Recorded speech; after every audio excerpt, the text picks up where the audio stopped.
So our pod began when Linley brought us together to discuss the connection and the support aspect of connecting homeopaths, and to weave that idea into the nurturing and growing of Aurum Project research teams. So Celeste and I came together to write the conference proposal about research pods. And out of that, the first pod developed. Along with the idea, also along with the first pod, was the idea to write an article about this community building work within the Aurum Project and within our profession, and to go ahead and publish that in our professional journal in Australia, which is called Similia. So why did Linley bring us together? I'm just going to ask Celeste to tell her bit of the story now.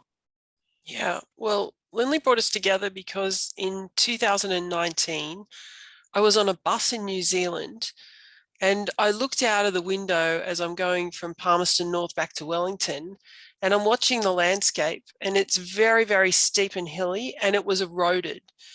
And it just gave me this sense of like, oh, that's a metaphor for how homeopathy could go, like in Australia, the kind of like annihilation. There's trees there 1 minute and the next minute they're all gone because they've been cut down. And as I was driving, or as I was on the bus looking out the window further along, there were like real periods of the landscape that were completely eroded, with water washing away, completely unstable, and looked dreadful.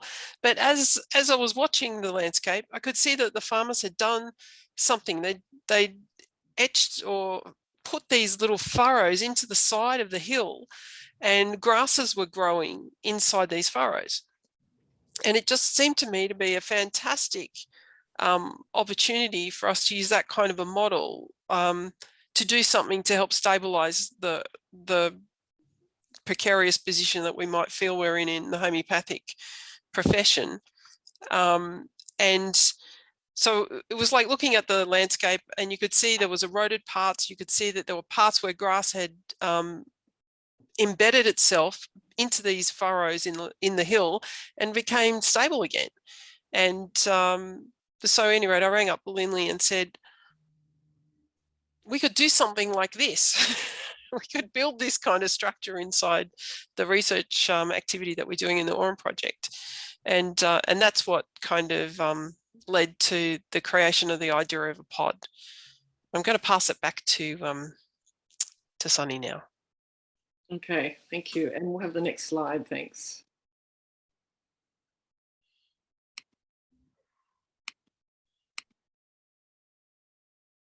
Okay. Yeah, thanks for that story, Celeste, because actually, you know, it's been such a initiating and a pivotal metaphor for the work that we're doing. So in 2019, Celeste invited Aurum Project members who were interested in doing homeopathy research to make contact with Aurum Project. And from this, we formed the first pod. So this pod is the urinary tract infection research pod that Ash has spoken about tonight. In 2020, the Aurum Project and the Royal Society of Homeopaths had a joint research meeting, and pods were mentioned. The idea of pods were mentioned in that meeting. And so suddenly the cat was out of the bag. One of the homeopaths from that meeting ran with the idea and began her own pod. She was quite excited, and she wrote to Celeste and said that she was, you know, going ahead with that idea. And this made Celeste wonder, well, you know, what is it that she's doing? And sensing that something wasn't quite right, because how could the pod that she was starting be the pod that we were envisioning, given that we hadn't even really fully defined it for ourselves yet? So what was the pod, and what was it that we were envisioning, and what do we mean by a pod? Next slide, I think.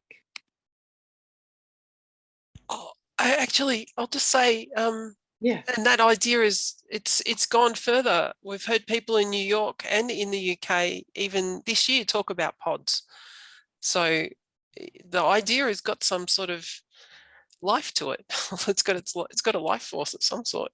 Yes. Yes. Thank you. Thanks That's for okay. adding that. Yeah. And the other thing was, when it comes back to it, what was our biggest issue in homeopathy in Australia? And we thought that it is how do we best build resilience and research capacity at the same time? Yeah. Yeah. I mean, that's something that we've kind of become clearer on as we've gone along or even after the fact. So, but we realize that's really important. Found it. All right. So, what we had realized was that the biggest obstacle to bringing people into research is that many homeopaths feel that they have no experience and no relevant skills to offer. Pods are a way to bridge this gap because there is a value placed upon the relational as well as the research aspect of each person's contribution. As mature practitioners with diverse life experiences, pod members bring a variety of useful skills, of which research may or may not have played a big part in their history. So I was one of those who was reluctant to join a research pod. Just wasn't my cup of tea. And also, I had no research experience outside university. So I didn't really think I was qualified to be involved in research. And that view that I had is quite a common view amongst practitioners in Australia for various reasons. But um, yeah, it's quite common. So, in addition to being a homeopath, I also live in an eco community and I work in restorative practices, group conflict, and circle process work. So, these are some of the non homeopathic and non research skills that I bring to our pod. And in the community where I live, we have focus groups where we work with a variety of people, so different age groups, different education, different, some people have mental health issues, different life skills and experiences. And even if someone in the group is not at the same level as some of the other people, so it's important to look at what they can bring or what they do bring to the group. So the key is to realize that this is not just lip service, but a way of relating to one another on an actual working project. And pods, I reckoned, were no different to the way that we try and do our work at the community where I live. So it seemed to me that bringing the idea of this circle process work could be helpful. And why is that? So hierarchies are vertical structures. Vertical ideas trickle down from the top down to the bottom. They don't tend to travel from the bottom to the top. So a circular process breaks down this vertical structure, allowing ideas and solutions to permeate and to flow between people. So this is one of the useful structures that we've adopted into the pods. And we realized that there were other useful approaches and theories which underpinned what we were trying to put in place in the pods, such as Teal organizational theory, which details three guiding principles, which are wholeness, self-organization, and evolutionary purpose. And another theory called self-determination theory, which describes the key elements to motivation is a level of relatedness within a group. Pardon me. So these theories speak to the key areas of what we are deliberately building into our research pod structure. That is, excuse me, that is building connection and resilience and also increasing motivation, of course, along with doing the content, the actual research content.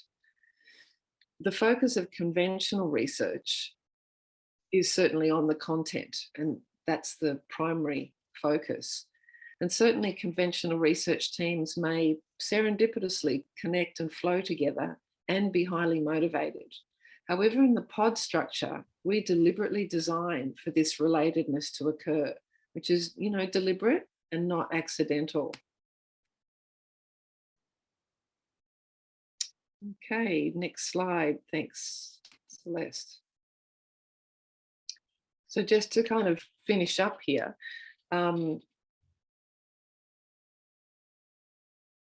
somewhere in the changeover between the versions of my notes, I guess I haven't mentioned that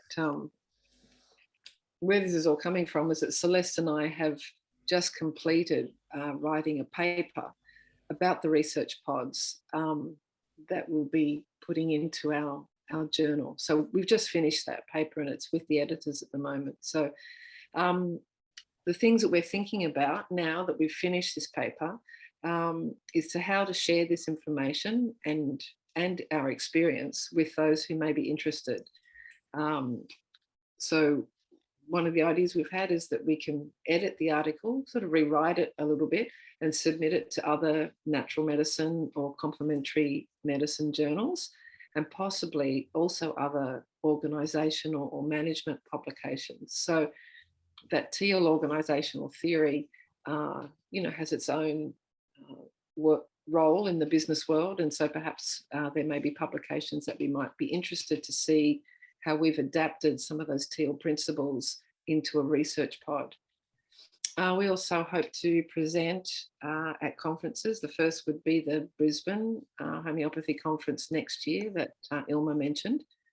We'll be writing blogs on the Aurum Project website and newsletters, and open to some other ideas, because we're aware that many practitioners in natural medicine, especially in Australia, are in a similar situation to us in homeopathy. And this approach of bringing people together to build connection as well as to, generate research content could really benefit many other people and in other professions.